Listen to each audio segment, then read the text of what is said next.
집으로 돌아가는 그 호수 공원을 항상 이제 지나가다 보면은 러닝하는 사람들을 좀 많이 봤습니다.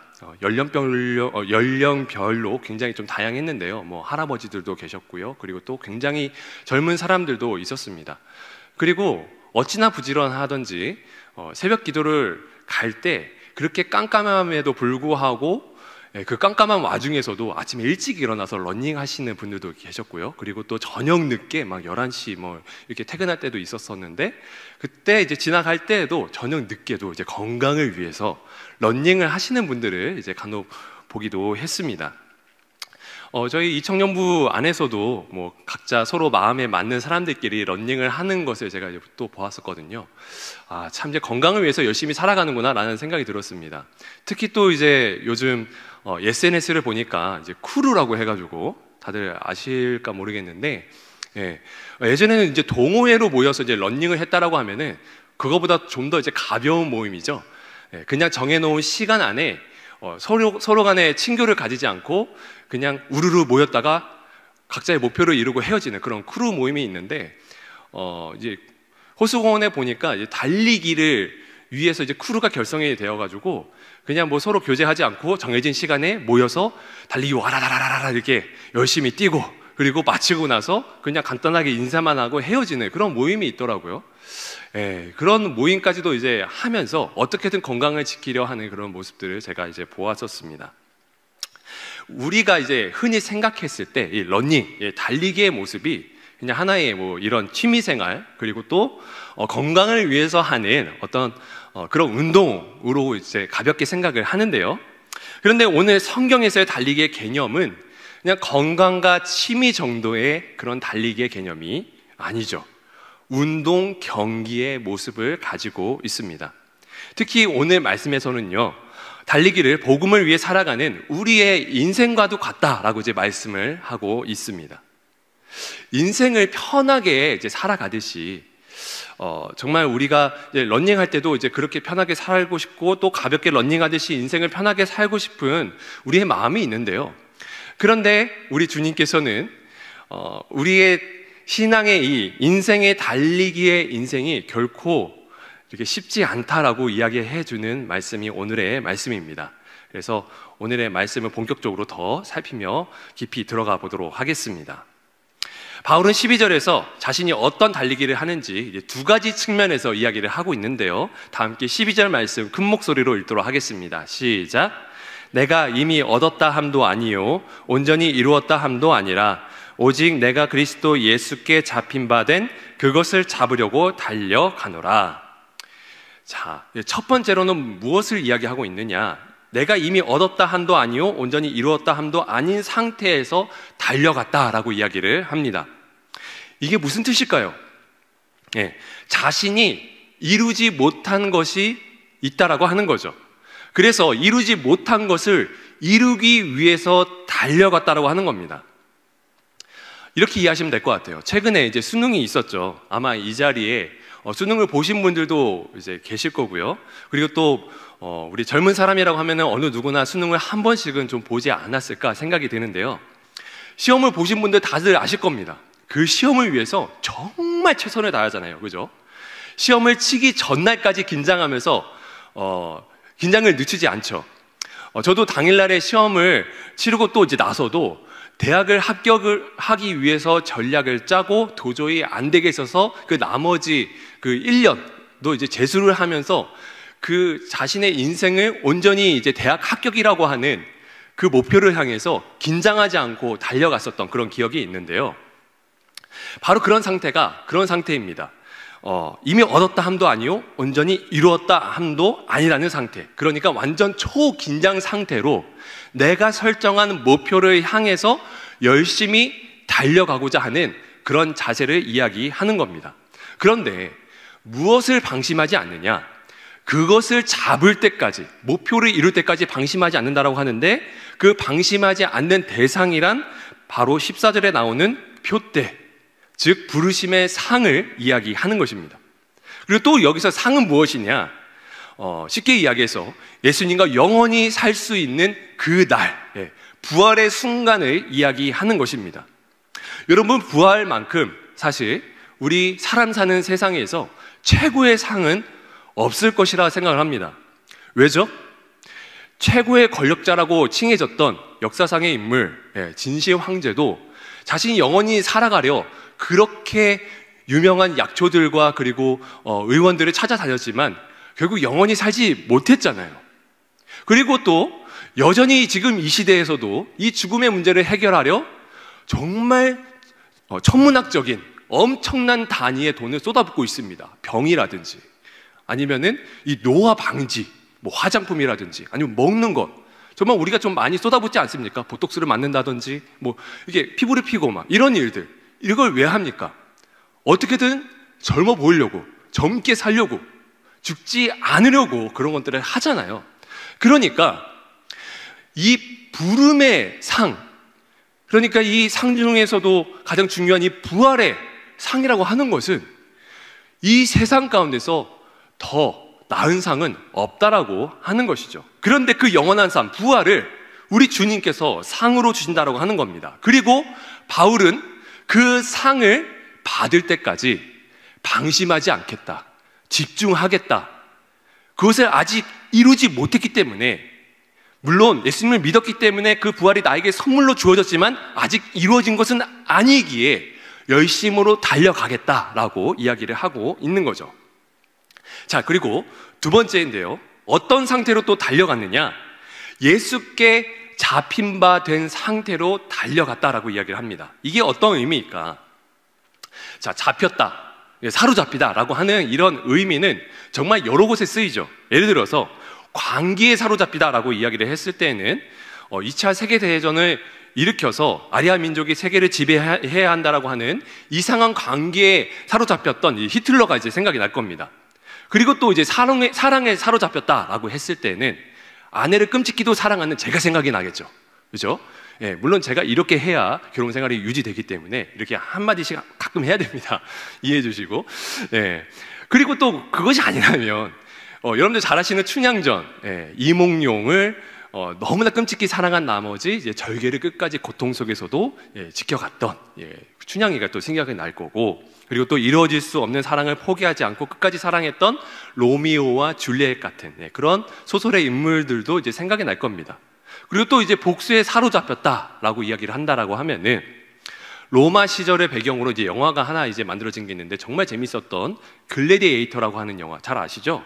예, 자신의 가족을 살해하고 왕위에 오른 코모두스라고 하는 그런 황제를 두고서 복수하는 한 몰락한 장군의 이야기, 막시무스. 예, 복수에 사로잡혀서 정말 열심히 막 그것만 바라보면서 살고 있지 않습니까? 영화를 보게 되면요, 그죠?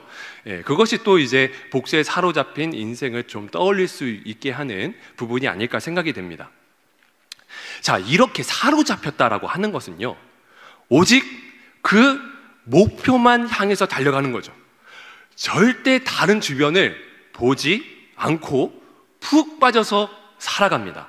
그것처럼 바울도 결승선을 향해서 주변도 보지 않고 달려가는 운동선수처럼 다른 것을 보지 않고 그 결승선에 다를 때까지 예수님께 사로잡힌 채로 부활을 향해서 뛰어가고 있다라고 하는 그런 메시지를 우리가 볼 수가 있다라고 하는 거죠. 여러분, 그런데요, 이렇게 바울이 이런 삶을 살게 된 것은요, 바울이 스스로 목적을 설정했기 때문에 그렇게 된 것이 아니에요.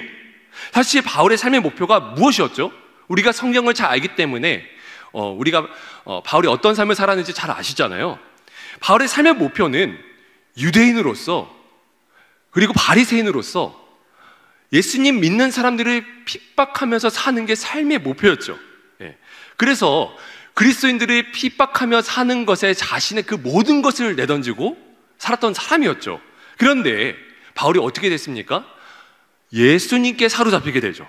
그러자 바울에게 새로운 목적과 새로운 목표가 설정이 되는 거예요. 그리고 더 이상 그를 통해서 자신의 삶이 자신의 것이 아니라 예수님께 달려있다라고 하는 사실을 알게 되죠. 그래서 바울의 인생이 어떻게 되죠? 예수님으로 인해서 예수님으로만 살아가게 되는 그런 인생을 살게 되잖아요. 이렇게 살았던 바울의 인생이 어떻게 흘러가죠? 감옥에 갇히게 돼요. 착고에 갇혀서 살이 막 썩어져 들어가요. 그런데 그 가운데서도 찬송을 막 부릅니다. 복음을 전하다가 돌에 맞아 죽을 뻔해요. 그런데 박차고 일어나서 좀 몸을 사리지 않고 좀 가만히 있어야 되는데 다른 지역으로 가가지고 또 돌에 맞아 죽을 수도 있는데 가까운 지역에서 다시 복음을 전합니다. 그리고 4차 전도 여행 때는 또 갇히게 되는데 로마로 막 압송되거든요. 감옥에 갇혀서. 그리고 로마에 가서도 창살 없는 감옥에서 살아가요. 그런데 오히려 교회에 있는 사람들이 바울을 걱정해야 되잖아요. 그런데 오히려 바울이 교회에 있는 사람들을 더 걱정해요. 더 믿음 안에서 굳건해라. 무너지지 말아라. 공동체를 이루어라. 그게 여러분들 잘 아시는 옥중서신이잖아요. 예, 그런 편지를 쓰는 거죠. 왜? 예수께 사로잡혀 있으니까 정말 일반 사람들이 상상도 할 수 없는 그런 일들을 할 수 있다라고 하는 겁니다. 그래서 고린도 후서 5장 15절에서 바울은 이렇게 이야기를 하죠. 우리 모두 함께 읽도록 하겠습니다. 시작. 그가 모든 사람을 대신하여 죽으심은 살아있는 자들로 하여금 다시는 그들 자신을 위하여 살지 않고 오직 그들을 대신하여 죽었다가 다시 살아나신 이를 위하여 살게 하려 함이라. 자, 이 말씀이 무슨 말씀이죠? 예수님께서 나를 구원하신 그 목적이 나를 위해서, 나의 만족을 위해서 살라고 하신 것이 아니라 예수로 살게 하시기 위해서 예수님께서 십자가에 못 박혀 죽으셨다라고 하는 거죠. 마찬가지입니다. 우리가 구원받은 사람이라고 하면은 우리 모두는요, 주님을 위해 살아가야 되고 주님께 사로잡힌 사람이라고 하는 거예요. 그럴 때 주님께서 나에게 목적과 방향을 허락하여 주시죠. 젊은 날의 인생이 얼마나 목적과 방향 없이 살아가는 인생이 많습니까? 수많은 사람들이 그렇게 살아가잖아요. 그런데 예수님께 사로잡힌 젊은 사람이라고 하면은 그 목표와 방향이 분명할 수밖에 없는 거예요. 예, 그 천국이라고 하는 그곳을 향해 가기 때문에 예수님께 사로잡히게 되면은 그곳을 바라볼 수밖에 없기 때문에 그런 삶을 살아간다라고 하는 겁니다. 그런 사람은 고통이 있어도 고통을 견뎌낼 수 있어요. 어려운 일이 있어도 어려운 일을 어려운 일이라고 생각하지 않는 거죠. 그런데요, 제가 기사를 봤는데요, MZ 세대에 대한 이야기입니다. 물론 저는 이제 이 세대 구분하는 것을 그렇게 좋아하지는 않지만, 하지만 분명한 통계가 있기 때문에 이제 말씀을 드리는 겁니다. 이 MZ 세대의 특징을 이제 보게 되면은 고통을 참아내는 지수가 다른 세대에 비해서 낮다라고 하는 그런 설문조사가 발표가 됐어요. 여러분의 세대를 약간 이제 타박하는 것 같아서 저도 별로 기분은 좋지 않지만요. 하지만 진짜 통계적으로 이제 보았을 때 회사에서 같은 강도로 일을 했을 때 다른 세대에 비해서 일을 못하고 더 이제 빠르게 퇴사를 하는 비율이 다른 세대에 비해서 이제 높다라고 이야기를 합니다. 그래서 이동이 잦고, 그리고 커리어가 잘 쌓이지 못해서 힘들어하는 사람들이 많대요. MZ 세대가, 여러분의 세대가 그렇다라고 하는 겁니다. 그런데 재미있는 사실이 있어요. 여러분만 그런 게 아니에요. 여러분의 세대만. 저희 세대도 그렇습니다. 어떤 측면에서 그러느냐? 지금 아이를 키우고 있거든요. 저 아이 한 명 키우는데 진짜 죽을 것 같아요. 와, 지금 상처 많이 아물었는데 지금 월요일 날 아기를 재우다가 아기가 자기 싫다고 여기를 손톱으로 세게 긁었는데 이제 살갗이 샥 나갔습니다. 순간 화가 나는 거예요. 그런데 이 화를 참아야 돼. 참고서 그래도 사랑한다 이야기해주고 자야지라고 이야기를 해주고, 그리고 이 한 아이를 위해서 이 온 가족이 달라붙어서 뭐 사주고 기분 맞춰주고 막 키워내는 그런 어려움을 겪고 있어요. 그래서 참 어렵다라고 생각을 하고 있는데, 그런데 우리 부모님 세대를 보게 되면은 우리 외가 친척 외할머니가 9남매를 키워내셨습니다. 와, 말이 9남매지.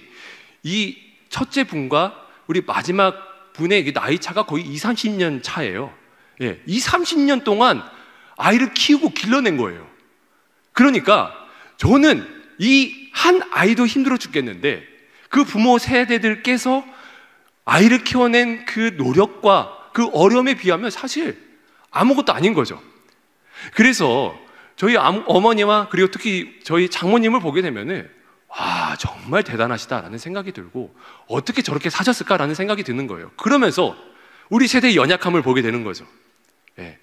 아, 왜 우리는 한 명 키우는데도 이렇게 힘이 들까? 여러 가지 이유가 있겠죠. 당시에는 6.25라고 하는 척박한 환경을 견뎌냈으니까. 그리고 가정 환경도 이제 서로 가족 간의 친밀함이 있는 것이 아니라 약간 이제 부모 세대들이 억압으로 어떻게든 지켜라 이제 하다 보니까 막 고통을 참아내면서 부모님의 말씀에 순종하는 어떤 그런 세대였잖아요. 그런데 요즘 세대는 그렇지 않다라고 이야기를 해요. 부모님과의 관계를 이제 세워갈 때에 이제 서로 친구 같은 그런 관계를 세워가다 보니까 이제 가정 안에서도 고통을 많이 겪는 것이 아니라 서로 이해하고 하나 되는 어떤 화목한 분위기가 조성이 된다고 하죠. 그래서 그런 측면에서는 좋은데, 그런데 이 MZ세대는 이 가정 안에서의 어떤 그런 고통을 이겨내는 어떤 그런 환경이 조금은 다른 세대에 비해서 떨어지다 보니까 회사 안에서의 그런 고통을 이겨내는 역경 지수가 조금 이제 낮다라고 이제 연구 결과가 그렇게 나왔더라고요. 어쨌든 간에 여러분, 이런 고통의 문제를 접했을 때에 참으로 내 자신을 보면서 감사가 떨어져 나가면서 그리고 불평이 나올 때가 많아요. 그죠? 회사에서도 그렇고 공부할 때도 그래요. 그리고 내 목적대로 설정이 잘 되지 않고 내 인생이 내 마음대로 흘러가지 않을 때 참으로 많은 불평이 나오게 됩니다. 예수님 믿는 사람이라 할지라도 하나님께 소망을 두면서 살겠다라고 하는 그런 귀한 말씀은 알고 있는데, 그 정답은 알고 있는데 그렇지 못할 때가 참 많죠. 그런데 우리가요, 이렇게 연약해진 이 고통의 지수를 다시 한번 회복하는 방법은요, 물론 여러 가지 훈련도 필요하고 고통을 많이 겪으면서 익숙해지는 것, 심리적인 치료도 필요하겠지만요, 오늘 바울이 우리에게 그 해답을 주고 있어요. 뭐죠? 은혜밖에 없는 거예요. 예수님께 사로잡히는 것밖에 그 방법이 없는 거죠. 고린도전서 15장 10절 말씀에 이런 말씀이 있습니다. 바울이 이런 고백을 했어요. 그러나 내가 나된 것은 하나님의 은혜로 된 것이니 내게 주신 그의 은혜가 헛되지 아니하여 내가 모든 사도보다 더 많이 수고하였으나 내가 한 것이 아니요 오직 나와 함께 하신 하나님의 은혜로라 라고 이야기를 하고 있습니다. 고통 가운데서 다른 사도들보다 더 많이 뛰었대요. 정말 힘들게 복음을 전했대요. 그런데 그 모든 수고를 잘 감당할 수 있었던 모든 이유가 수많은 고통들 가운데서 그 고통을 이겨내고 역경 지수가 다른 사도들보다 높았던 모든 이유는 하나님께서 자신에게 주셨던 은혜라고 고백을 하고 있는 거죠. 그래서 고통 가운데 복음을 전했기 때문에 사실 다른 사람들은 나 정말 대단한 사람이야. 나 돌 맞아가면서 복음을 전했어. 나 감옥 속에서도 막 창송하면서 복음을 전했는데 그때 감옥 문이 다 무너져 내렸다? 나 이렇게 하면서 굉장히 자랑하면서 자신의 높음을 이야기할 수 있는데, 그런데 바울은 어떻게 이야기하고 있느냐? 정말로 이 모든 고통을 이겨내고 복음을 전할 수 있었던 이유는 모든 것이 은혜라고 이야기를 하고 있는 거죠. 그래서 여러분, 새 번역으로 이 바울의 고백을 모두 함께 다시 한번 읽어보도록 하겠습니다. 시작. 그러나 나는 하나님의 은혜로 오늘의 내가 되었습니다.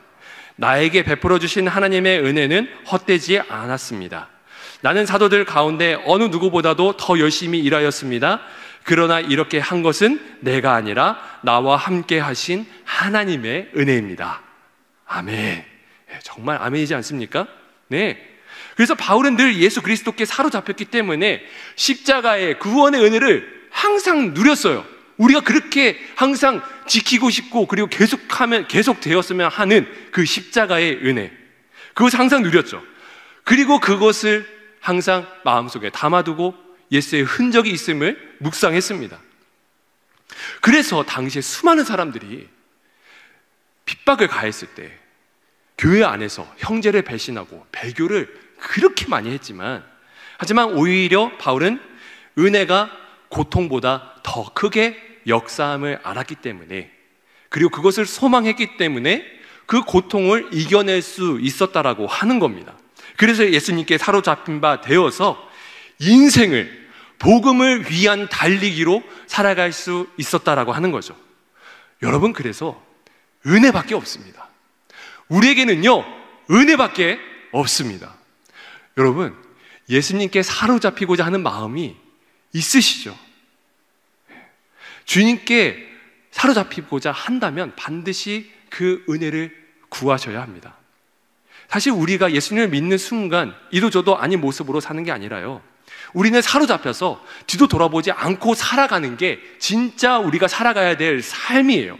그래서 여러분, 어려운 상황이 있다라고 하면은 주님 제발 이 어려운 상황 좀 벗어나게 해주세요 라고 기도하는 것도 틀리지 않지만, 이렇게 기도해 보시는 것이 어떨까요? 주님, 내가 주님께 사로잡히기를 원합니다. 주님, 내가 주님을 더 깊이 사랑하기를 원합니다. 주님께 빠지기를 원합니다. 그렇게 될 때 내게 있는 모든 시련과 역경을 이겨낼 수 있는 힘이 있게 될 줄로 믿습니다. 앞이 보이지 않지만 주님께 사로잡힐 때에 내 앞에 계신 주님이 보이게 될 줄로 믿습니다 라는 그런 기도를 올려보시는 것이 너무 좋을 것 같습니다. 그럴 때에 주님께서 우리에게 은혜를 베풀어 주시고, 그래서 우리의 역경지수가 높아져서 고통과 힘듦을 뛰어넘을 수 있는 힘과 용기를 저와 여러분 모두에게 주실 줄로 믿습니다. 그리고 여러분, 우리 다 함께 13절의 말씀을 한 목소리로 읽도록 하겠습니다. 시작. 형제들아, 나는 아직 내가 잡은 줄로 여기지 아니하고 오직 한 일, 즉 뒤에 있는 것은 잊어버리고 앞에 있는 것을 잡으려고. 자, 여러분들은 이제 쇼트트랙 경기를 다들 아실 겁니다. 그죠? 결승전 지점에서 어떻게든 더 먼저 일찍 들어오려고 발을 쭉 내미는 거 있잖아요. 다들 보실 겁니다. 그죠? 그리고 뭐 100m 경주에서 사람들이 이제 경주를 할 때 결승선에 다다랐을 때 어떻게든 더 빨리 들어가려고 몸을 앞으로 쭉 이렇게 숙이는 거 다 보셨죠? 다들 보셨을 겁니다. 바로 그 모습이 예수님께 잡힌 바 된 그것을 잡으려고 열심히 뛰는 모습입니다. 어떻게든 결승선을 빠르게 도착하려고 열정에 사로잡힌 자세, 그 자세가 바로 이런 자세라고 하는 거죠. 그렇다면 그런 열정이 있으면은 여러분, 뒤를 돌아볼까요? 뒤를 돌아보지 않겠죠. 달리기 선수한테 뒤를 돌아본다고 하는 것은 있을 수가 없는 일이죠. 하지만 예수 그리스도 안에서 하나님을 알고 하나님의 나라를 알고 영생에 대하여서 눈이 뜨이면 세상의 것, 육신의 정욕, 이 안목, 이 모든 것들은 아무것도 아니게 여기지죠. 왜냐하면은 앞길이 분명하게 열리기 때문입니다. 여러분, 그런데 수많은 그리스도인들이 그렇게 하지 못합니다. 왜? 자기를 너무 사랑하니까요. 사랑하니까 예수님을 바라보는 것이 아니라, 앞을 바라보는 것이 아니라, 위에 계신 주님을 바라보는 것이 아니라 시선이 아래로 향하고요.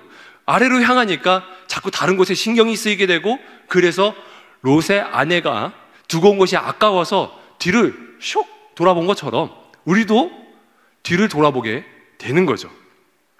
자기가 한 것에 대해서 더 좋게 평가를 받고, 그리고 세상의 것을 누리면서 미래를 준비하고 싶은 이 못난 자아가 주님을 향해서 달려나가는데 많은 방해물이 된다라고 하는 겁니다.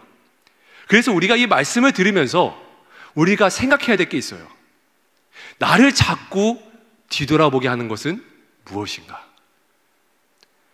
어떻게든 결승선을 향하여서 쭉 내밀어가지고 결승선을 빨리 통과를 해야 되는데 자꾸 그것을 가로막는 것이 무엇인가 생각을 해야 된다라고 하는 거예요.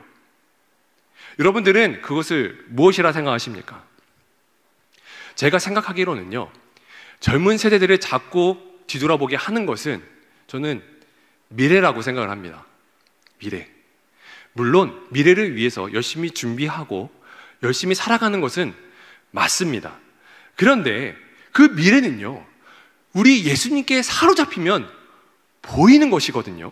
그래서 바울이 이렇게 이야기를 하는 거예요. 14절 말씀해 보니까 아주 너무나 유명한 말씀이죠. 표대를 향하여 그리스도 예수 안에서 하나님이 위에서 부르신 부름의 상을 위하여 달려가노라. 우리의 미래는요, 이 부름의 상, 아까 이야기한 이 부활을 목표로 달려가는 거예요. 부활과 그 영원한 삶이라고 하는 초절정 최고의 미래, 그것을 초구하는 그런 우리의 인생이어야 한다라고 하는 거죠. 그런데 우리가 느끼기로는 그 미래가 너무 멀어요. 내가 죽을 것 같지 않아요. 이 부활이라고 하는 이 관념이 그냥 마치 허상과 같은 거죠. 그것을 잡으려면 왠지 또 포기해야 할 것도 너무 많을 것 같고 현실적으로 느껴지지 않는 거죠. 그래서 더 내 눈으로 볼 수 있는, 내 지식으로 더 이해할 수 있는 것들을 찾다 보니까 어떻게 하는 거죠? 주변을 자꾸 돌아보는 겁니다. 앞을 보지 않고 뒤를 돌아보게 되면서 세상이 주는 미래의 방법들에 대해서 더 많은 관심을 기울이게 되는 거죠. 그래서 그리스도의 임에도 예수님을 믿는 사람이 임에게도 불구하고 말씀을 정말 많이 보고 묵상하고 이 하나님 안에서 답을 찾아야 되는데, 그것보다 더 세상의 지식을 더 많이 찾으려고 하는 우리의 모습들이 있지는 않은지 돌아보았으면 좋겠습니다. 하지만 다행인 것은 여기에 있는 어느 누구도 그렇게 되기를 원하지 않는다라고 하는 사실이죠. 늘 잘못 살고 되돌아가려 하는 그런 우리의 인생이 있지만, 그런 죄된 모습이 있지만, 하지만 우리가 늘 찬양하는 그런 찬양의 가사가 있잖아요. 여러분들 정말 좋아하는 찬양, 주님 뜻대로 살기로 했네, 주님 뜻대로 살기로 했네, 주님 뜻대로 살기로 했네, 뒤돌아서지 않겠네. 후렴 어떻게 되죠? 세상이 이해 못하고 우리를 조롱하여도 신실하신 주님 약속만 붙들리라. 세상이 이해 못하고 우리를 조롱하여도 신실하신 주님 약속만 붙들리라. 결코 돌아서지 않으리. 이것이 우리의 바람 아닙니까? 그죠? 네. 주님 뜻대로 살기를 원합니다. 돌아보지 않고 영원하신 그 부름의 상을 향하여서 나아가기를 원합니다라고 하는 것이 우리의 마음이 아닐까 싶습니다. 그런데 그렇게 살기를 원하는데 왜 자꾸 무너질까? 왜 자꾸 무너질까? 주변 사람들 때문입니다. 주변에 있는 모든 것들이 너무나 좋아 보이죠. 여러분, 베드로가 예수님을 향해서 이제 물 위를 걸어갔을 때에 정말 잘 걸어가다가 왜 빠지게 되었죠? 잘 아시다시피 주변에 있는 환경을 보기 시작했을 때, 파도가 있는 환경이 보이고 세찬 그 바람 소리가 막 들리기 시작하니까, 그때 주님을 바라보지 못하고 주변의 시선을 이제 바라보기 시작했을 때, 그때 물에 풍덩 빠지게 되잖아요. 우리도 마찬가지입니다. 이 세상의 것들이 소리가 너무나 커요. 그죠? 그리고 세상에서 보이는 것들이 우리에게 너무나 현란하고 화려한 것들이 있기 때문에 이 주변 환경들 때문에 우리가 무너집니다. 그리고 그것들이 어떤 것을 자극하냐? 죄된 나의 심성을 자극하는 거죠. 그런데 우리가 그때에 빨리 깨달아야 되죠. 아, 나는 정말 연약한데? 나는 이것을 이겨낼 힘이 없는데? 그래서 은혜가 필요한데? 라고 빨리 인식을 해야 되는데, 그런데 은혜를 찾기보다 이러면 안 되겠다라고 해가지고 다른 어떤 나의 노력을 계속 쌓아가려고 하죠. 빨리 엎드려서 주님의 은혜 앞에 주님께 사로잡히려 어떻게든 그것을 먼저 놓고 살아가야 되는데, 세상적인 방법을 먼저 찾던지 아니면 율법적인 것을 찾아서 어떠한 행동을, 신앙적인 행동을 통해서 내가 마치 주님께 사로잡힌 양 착각하면서 살아가게 될 때에, 그때 우리가 물에 풍덩 빠지게 되는 것입니다. 그런데 여러분, 그렇게 된 상태에서 만약에 우리가 그래도 주님을 찾고 구하고 매달리면요, 주님께서 너무나 좋은 선물을 주시거든요. 그리고 또 그러한 사람들을 성경에서 뭐라고 이야기하느냐? 심령이 가난한 자라고 이야기를 합니다. 심령이 가난한 자. 심령이 가난한 자의 특징은요, 주님의 도움이 없이 살 수 없습니다. 나는 주님의 은혜에 굶주려 있습니다. 너무나 주님이 필요합니다 라고 하는 사람이 심령이 가난한 사람의 특징이고 상태입니다. 심령이 가난한 사람의 특징은 우리가 오해하는 경우가 있는데요, 어떤 경우냐면요, 그냥 내 마음대로 살다가 막 심령이 너무 막 더럽고 막 추악해진 그런 상태에 있는데 막 그때 막 주님을 구할 때 그런 상태가 이제 심령이 가난하다라고 하는 그런 상태가 아니라요, 정말 주님을 위해서 열심으로 살아가는데, 그런데 그 삶을 위해서 살아가다가 잠깐 넘어지고, 그리고 많은 고난과 핍박을 당해서 마음이 막 어려워져. 그런데 그 가운데서 오직 생각나는 것은 하나님의 은혜밖에 없어 라고 하는 그 상태가 심령이 가난한 상태입니다. 그런데 그렇게 심령이 가난한 상태에 있는 사람에게 주어지는 축복이 있죠. 뭐죠? 마태복음 5장 3절인데요. 다 함께 큰 목소리로 읽도록 하겠습니다. 시작. 심령이 가난한 자는 복이 있나니 천국이 그들의 것이며. 네. 주님을 위해서 살아가다가 정말 주님 없이는 안 되겠다 라고 했을 때에 주님께서 은혜를 부어주시고 그 천국의 소망을 나에게 부어주신다라고 하는 사실입니다. 그래서 주님과 영원히 살아갈 수 있는 고통과 눈물이 없는 그곳을 우리에게 주신다라고 하는 사실입니다. 그리고 그러한 삶을 위해서 우리 주님께서 나를 부르셨습니다. 내가 주님을 불렀나요? 내가 주님을 초청했나요? 아니죠. 주님께서 먼저 나를 초청하시고 부르셨습니다. 그리스도의 삶이 어떻게 시작됐죠? 주님께서 부르신 그 순간부터 우리의 그리스도인다운 그런 삶이 시작이 되게 되었죠. 그리고 그 부르심이 끝나는 날에 주님께서 우리에게 상을 베풀어 주십니다. 부활이라고 하는 상. 이것이 바로 부르심의 상의 정체인 것이죠. 게다가요, 이 상을 베푸실 때 특별 보너스를 주세요. 그것이 무엇이냐? 시편 23편 5절의 말씀인데요, 원수의 앞에서, 마귀의 앞에서 내게 상을 베푸신대요. 여러분, 이게 얼마나 짜릿한 순간인지 아십니까? 예를 들어서 우리가 한일전 이제 운동 경기를 했을 때 우리가 이기면 너무 신나잖아요. 너무 좋잖아요. 왜 그러죠? 역사적으로 일본과 이제 라이벌 관계에 있기 때문에, 원수의 관계에 있기 때문에 정말 짜릿하잖아요. 마찬가지예요. 원수의 목전에서 상을 베푸신다라고 했을 때 우리가 정말 이 모든 고난과 고생을 마치고 천국에 딱 올라가서 이제 부활의 순간을 만끽할 때, 그때 사단을 심판하시는 하나님의 모습을 우리가 보는 거죠. 우리를 그렇게 괴롭히던 그 고난과 고통의 문제, 여러분 정말 지금 살아가면서 얼마나 수많은 걱정거리가 있었어요, 그죠? 그리고 우리를 어떻게 너무나 심하게 아프게 했었던 그런 마음의 문제와 그리고 육신의 고통의 문제가 있었습니까? 그런데 그렇게 괴롭히던 사단을 거기서 이제 벌하시는 거예요. 얼마나 쌤통일까요? 그 마음이 얼마나 기쁘겠습니까? 네. 여러분, 그래서 이 부활의 소망을 두고 사는 사람은요, 너무나 설렐 수밖에 없어요. 네. 여러분, 더 좋은 것이 우리의 앞에 있다라고 하는 그 사실을 꼭 잊지 마시기를 바랍니다. 그래서 당장 옆에 그리고 뒤에 보이는 것들을 다 해로 여겨버리고 오로지 앞만 보고 달려가는 우리 모두가 되기를 소망합니다. 그래서 여러분, 이 부활의 소망을 삼고 살아가게 되면요, 우리는요 100% 제가 확신하면서 말하는데 이길 수 있습니다. 모든 문제에 대해서 이길 수 있는 소망이 생겨요. 부활의 소망이 있는 사람은 절대 무너지지 않습니다. 예. 이 부활의 소망 앞에 모든 아픔과 그리고 우리를 낭망하게 하는 모든 문제는요 바로 설 수가 없어요. 왜? 이 세상의 모든 문제들은 다 사라질 것들이거든요.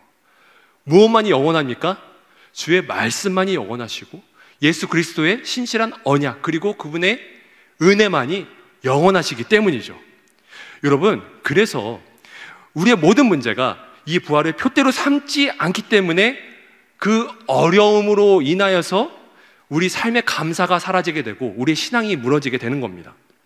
그래서 현대 그리스도인들이 가장 약한 신앙의 상태가 이 부활 신앙이에요. 왜죠? 옛날 이 초대교회 사람들은요 매일 죽음을 앞두고 살았어요. 예. 그냥 잠깐 밥 먹다가 끌려가가지고 사자 밥이 될 수도 있고 온몸이 찢겨 나갈 수도 있는 그런 상황에 매일 노출이 되어 있었죠. 그런데 우리는 어떻죠? 너무나 먹고 살기 좋아요. 고기 먹고, 그리고 죽음을 두려워하지 않습니다. 병에 걸려도, 감기에 걸려도, 코로나에 걸려도 뭐 백신이 있으니까 병원이 있으니까 그렇게 많은 이제 죽음의 두려움이 없어요. 그러다 보니까 이 죽음이라고 하는 개념이 희박해지고, 그래서인지 몰라도 이 부활이라고 하는 개념이 같이 이제 희박해지는 거죠. 그런데 기억하셔야 될 것은 우리의 삶을 괴롭히는 모든 문제의 근원은요, 바로 죽음입니다. 그래서 여러분, 이 세상 모든 사람들이 아까도 말씀드렸지만 이 죽음의 문제를 해결하려고 정말 많은 노력을 기울였잖아요. 그런데 그것을 누가 해결하셨죠? 우리 주 예수 그리스도. 그분께서 그분의 정말 말도 안 되는 그 값비싼 그 생명을 통해서 죽음의 문제를 해결하시고 이 모든 문제에 대해서 승리할 수 있는 그런 능력을 우리에게 부어주셨습니다. 여러분, 아멘이십니까? 네. 이 능력이 우리에게 있습니다. 이것을 소망으로 두고 살아가는 저와 여러분들이 다 되시기를 소망합니다. 말씀을 마치도록 하겠습니다. 여러분, 플라톤의 이제 글을 보게 되면요, 고대 올림픽과 이스미안 경기라고 하는 운동 경기가 있었는데요, 그 경기에 참가를 하려면 적어도 10개월 이상 경기에 참여하기 위해서는 10개월 이상 연습에 참가했다라고 하는 그런 증거가 있어야 됐다고 합니다. 그러니까 10개월 동안 열심히 연습을 해야 그 경기에 참가를 할 수 있는 거예요. 그러니까 달리기라고 하는 운동 경기에 참가하려면 달리기 훈련을 10개월 동안 열심히 했어야 했다라고 하는 거죠. 그러한 관점에서 바울이 이 말씀을 적은 겁니다. 바울이 이 말씀을 적은 이유는요, 빌립보 교인들 중에서 다 이루었다라고 하는 그런 자만에 빠진 사람들 때문이었어요. 구원받았으니까 나는 다 끝났어, 이제 내 마음대로 살아가야지, 나는 자유하니까 그냥 내 마음대로 살아갈 거야 라고 하는 그런 사람들이 있었다라고 하는 거죠. 하지만 이런 생각은요, 예수님을 수단으로 삼는 그런 생각입니다. 예수님께서 우리의 소망이 아니라 수단이 되게 되면요, 훈련도 할 필요가 없다라고 생각을 해요. 그냥 지금 상태에 만족을 하게 되는 거죠. 그렇게 되면 어떻게 될까요? 너무나 당연하게도 지구력이 떨어지는 거죠. 하나님께서 우리에게 주신 이 인생의 달리기를 할 수가 없게 되는 겁니다. 그래서 여러분, 훈련을 정말 열심히 하셔야 됩니다. 그래서 내년에 제자반 신청하실 때 정말 많이 신청하시고요, 그리고 선교 있는데요, 선교 많이 신청하시고요, 순모임 빠지지 마시고요, 예배 정말 목숨 걸고 나오시고 금요 기도에 나오시고, 자신 혼자 그런 의지가 없다라고 하면은 사랑하는 내 옆에 있는 동역자들과 함께 훈련을 열심히 하셔야, 그래야 예수 그리스도께 사로잡힌 삶을 살아갈 수 있습니다. 여러분, 축구에서 지금 월드컵 하잖아요. 축구에서 언제 골을 많이 먹히나요? 그리고 또 달리기에서 언제 상대방에게 역전을 하게 되나요? 방심할 때이죠. 그죠? 나 잘하고 있어, 나 1등이네, 우리 이기고 있네 라고 이제 생각을 하고 있을 때, 그때 내가 뒤처지고 돌아보게 되고 무너지게 되는 거죠. 사실 이제 마지막 말씀을 준비하면서 계속 제 자신을 이제 돌아보았을 때, 저도 사람인지라 4년 동안 쭉 이제 달려오기만 했기 때문에 그 마음 가운데 약간의 지친 구석이 있다라고 하는 사실을 발견했어요. 그래서 이런 생각도 들었습니다. 가끔 멈춰서야 하지 않을까라는 생각을 했어요. 그래서 주님께 불평 어린 그런 기도를 드렸습니다. 주님, 저 너무 많이 달렸습니다. 좀 많이 힘이 듭니다. 연약합니다. 좀 어떻게 해주시면 안 되겠습니까? 라는 기도를 한 적이 정말 많았던 것 같아요. 그런데 이번에 우루과이랑 우리나라 축구를 했었잖아요. 우리나라 정말 잘했죠. 너무 잘하더라고요. 그런데 한 그 해설위원이 한 멘트가 있었어요. 안정환 선수였는데요. 후반 35분쯤에 이제 40분쯤에 이제 했었던 것 같아요. 그때 어떠한 멘트를 했었냐 하면은, 우리 선수들 계속 더 뛰어야 돼요. 이기려면 지금 더 뛰어야 됩니다. 지금 죽을 것 같을 거예요. 숨이 막 지금 차오를 겁니다. 그런데 지금 더 뛰지 않으면은 이길 수 없습니다. 힘을 내야 돼요 라고 이야기를 하더라고요. 그 멘트가 얼마나 제 가슴을 쳤는지 모르겠습니다.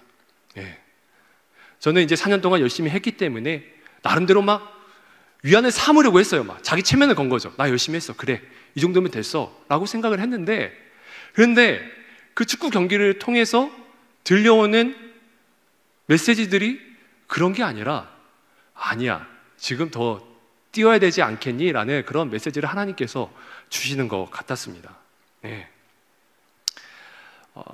지금 더 뛰어야 이길 수 있다. 지금 더 뛰어야. 뒤도 돌아보지 말고 표대를 향해서 달려갔으면 멈추지 말아야지 라는 말씀을 저에게 주시는 것을 좀 느꼈습니다. 그래서 다음 사역제에서도 여러분들과 함께 열심히 달려온 이 시간만큼이나 아니면 더 그때는 이제 천국과 가까워지겠죠. 더 열심히 뛰어야겠구나라는 생각이 들었습니다. 그래서 이제 저와 함께 달렸던 이 시간들을 또 생각하시면서, 그리고 또 우리 특히 이 청년부 여러분들은 다음에 오실 이제 목사님과 함께 힘드시겠지만 계속 복음을 위해서 달려나가시는 여러분들 되셨으면 좋겠습니다. 그리고 또 우리 정기련 목사님 정말 열심히 사역하시거든요. 우리 정기련 목사님 맨 처음 부임하셨을 때 피부가 어찌나 그렇게 좋던지 참 간단해 했었어요. 그런데 지금 모공이 굉장히 넓습니다.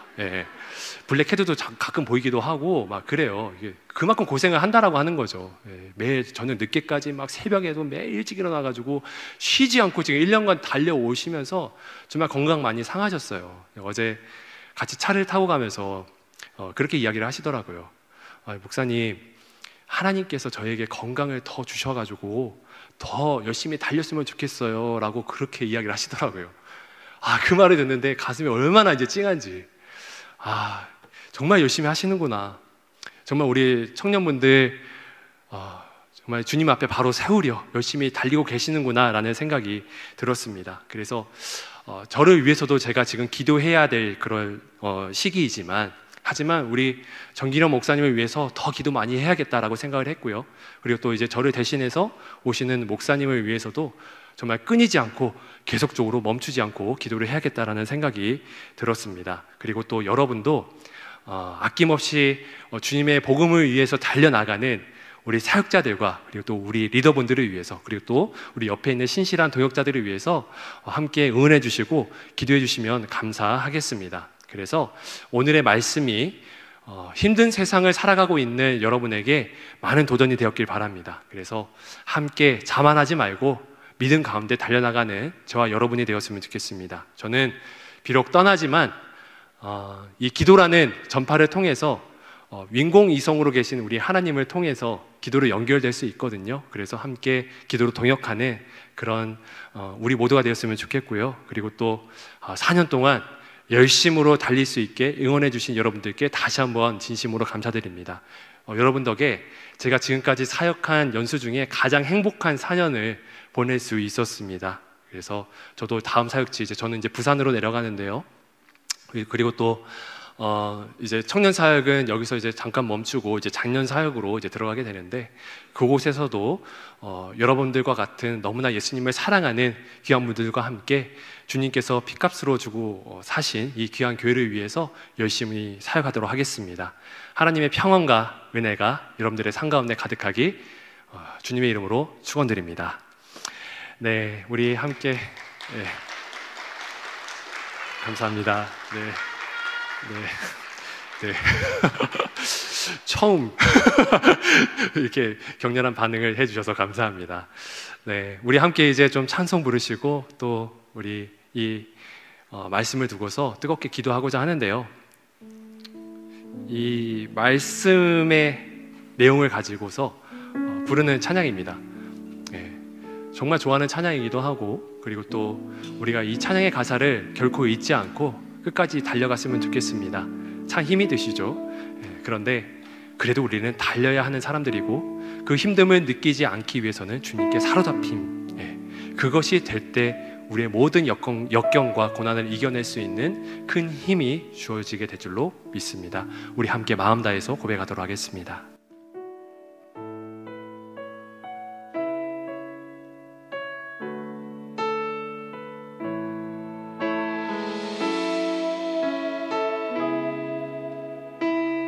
고백합시다. 내게 유익하던 것을, 내게 유익하던 것을 다 해로 여기네.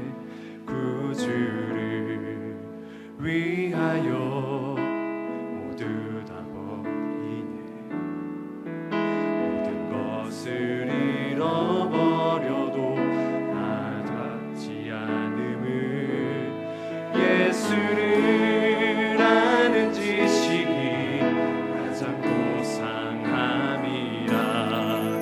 신뢰하지 않고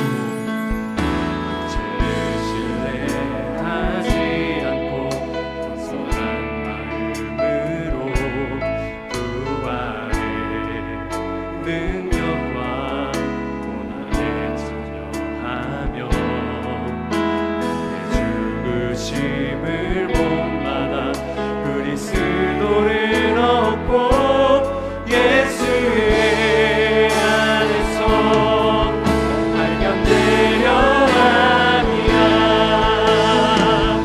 교태를 향하여 그리스도 예수 안에서 구름의 상을 위하여 달려가노라. 이전에 있는 것은 모두 잊어버리고 앞에 계신 그리스도께로 달려가노라. 다시 한번 고백하겠습니다. 내게 유익하던 것을 다 해로 여기네. 구주를 위하여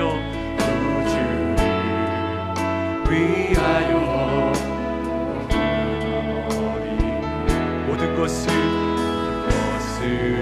잃어버려도 변하지 않음을 예수를 아는 지식이 가장 우상함이라. 육체를 신뢰하지 않고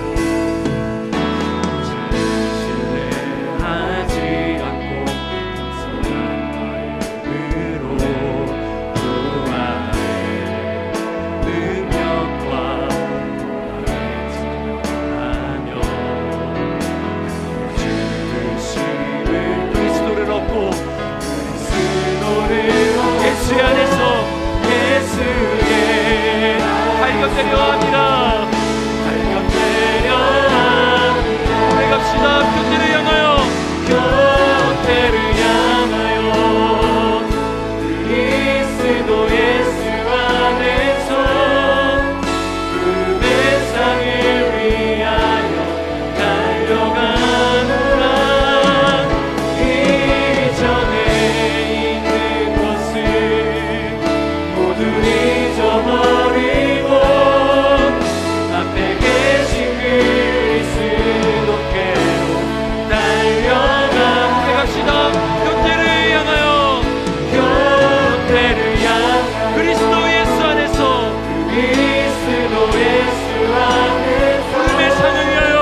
구름의 상을 위하여 달려가노라.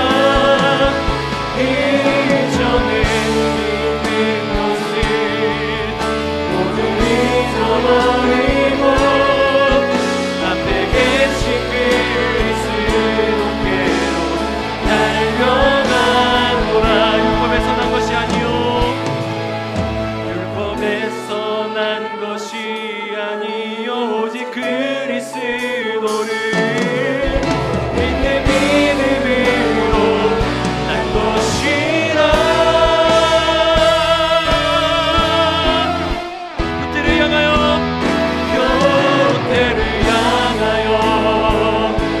그리스도 예수와 구름의 상을 위하여 달려가노라. 이전에 있는 것을 모두 잊어버리고 앞에 계신 그리스도께 우리 마지막으로 손들고 고백합시다. 교태를 향하여 나아갑니다. 교태를 향하여 그리스도 예수 안에서 부활의 소망을 가지고 구름의 상을 위하여 달려가노라. 이전에 있는 것을 모두 잊어버리고 앞에 계신 그리스도께로 달려가노라. 이전에 있는 것을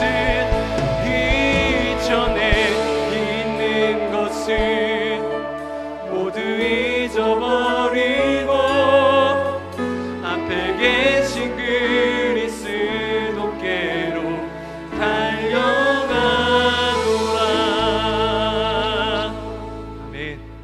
시간 함께 기도합시다. 주님, 과거를 돌아봅니다. 잘못되게 열정적으로 살았던 그런 부끄러운 삶과 업적을 잊게 하여 주시고, 뒤돌아보게 하는 그 모든 것을 던져버리고 예수님께 던져 우리의 마음을, 우리의 삶을 맡겨드리는 그런 삶을 살아갈 수 있도록, 예수님께 사로잡혀 살아갈 수 있도록 도와주시옵소서. 부르심의 삶을 향하여 달려나갈 수 있도록 인도하여 주시옵소서. 또한 주님께 사로잡힐 때 과거, 미래, 현재 모든 문제를 주님께 올려드립니다. 그 문제를 주님께 아뢰 때에 복음을 향해 달려가는 나의 인생이 될 수 있도록 힘을 더하여 주시고, 우리에게 참된 복음의 능력을 부으셔서, 그래서 이 세상을 향하여 나아가는 우리의 발걸음이 아니라 주님을 향하여 나아갈 수 있는 우리의 모든 인생의 발걸음이 될 수 있도록 역사하여 주시옵소서. 이 시간 모두 함께 말씀을 기억하시면서 통성으로 기도만 하도록 하겠습니다. 기도합니다. 하나님 주님 감사합니다.